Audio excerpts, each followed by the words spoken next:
عن عبد الله بن عمرو رضي الله عنهما أن رسول الله صلى الله عليه وسلم وقف في حجة الوداع فجعلوا يسألونه. نبی علیہ السلام کھڑے ہوئے تھے حجۃ الوداع میں. کھڑے کہاں تھے؟ منا میں. 10 ذو الحج کو آپ منا میں کھڑے ہوئے تھے اور لوگ آپ سے آ کر سوال کر رہے تھے.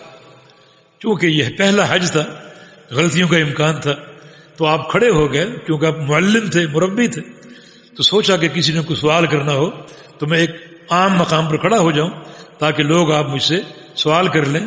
یہ 10 ذو الحج کو آپ نے یہ وقوف اور قیام فرمایا. 10 ذو الحج یوم حج اکبر. 10 ذو الحج کو یوم حج اکبر کہتے ہیں. 2 اصطلاحیں، ایک حج اکبر کی، ایک یوم حج اکبر کی. حج اکبر مشہور یہ ہے کہ جمعے کو اگر یوم عرفہ ہو تو وہ حج اکبر ہے، لیکن یہ اصطلاح ناجائز اور باطل. شریعت میں ایسا کچھ نہیں، بلکہ حج اکبر جو قرآن میں ہے وہ ہر حج حج اکبر ہے. اور حج کو حج اکبر عمرے کے مقابلے میں کہتے ہیں. وہ عمرہ حج اصغر ہے اور اس کے مقابلے میں حج اکبر ہے. خواہ وہ قران ہو، تمتع ہو یا افراد ہو، اور وہ کسی بھی دن آئے، جمعے کو آئے، ہفتے کو آئے، اتوار کو آئے، عمرے کے مقابلے میں ہر حج اکبر. اور ایک اصطلاح یوم حج اکبر. یوم حج اکبر حج اکبر کا دن 10 ذو الحج کا، کیونکہ اس دن حاجی کو بہت سے کام کرنے ہیں. نمبر 1 مزدلفہ سے آنا ہے. مزدلفہ سے آنا ہے سورج کے طلوع ہونے کے وقت.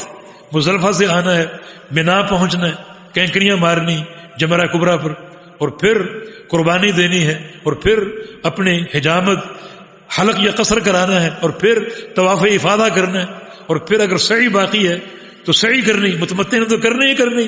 قارن کی مفرد کی باقی ہے تو اس نے سعی بھی کرنی. یہ 6-7 کام اسے ایک ہی دن میں انجام دینے. تو ان بہت سے اعمال کی بنا پر 10 ذو الحج کو یوم حج اکبر کہا جاتا ہے. یوم حج اکبر نبی علیہ السلام میدان منا میں کھڑے ہوئے تھے لوگوں کے لیے، تاکہ اگر کسی نے سوال کرنا ہے تو سوال کر سکے.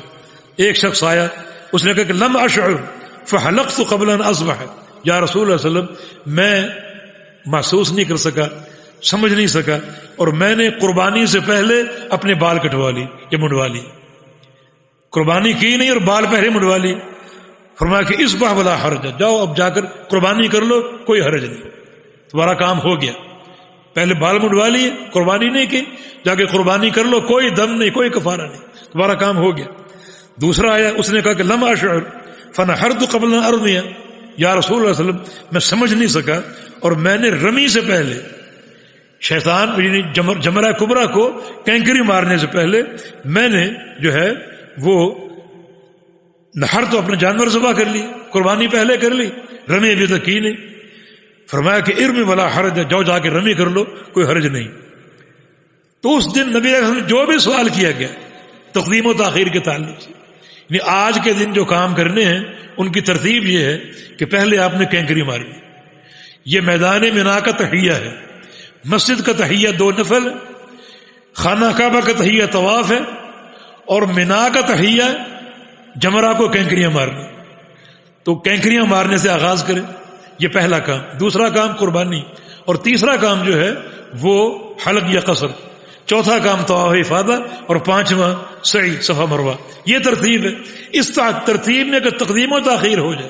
صحابہ نے تقدیم و تاخیر کی، حتیٰ کہ ایک صحابی نے یہ بھی کہا کہ میں نے صفا مروہ کی سعی کر لی ہے اور طواف نہیں کر سکا، اور میں کہ طواف کر لو، کوئی حرج نہیں.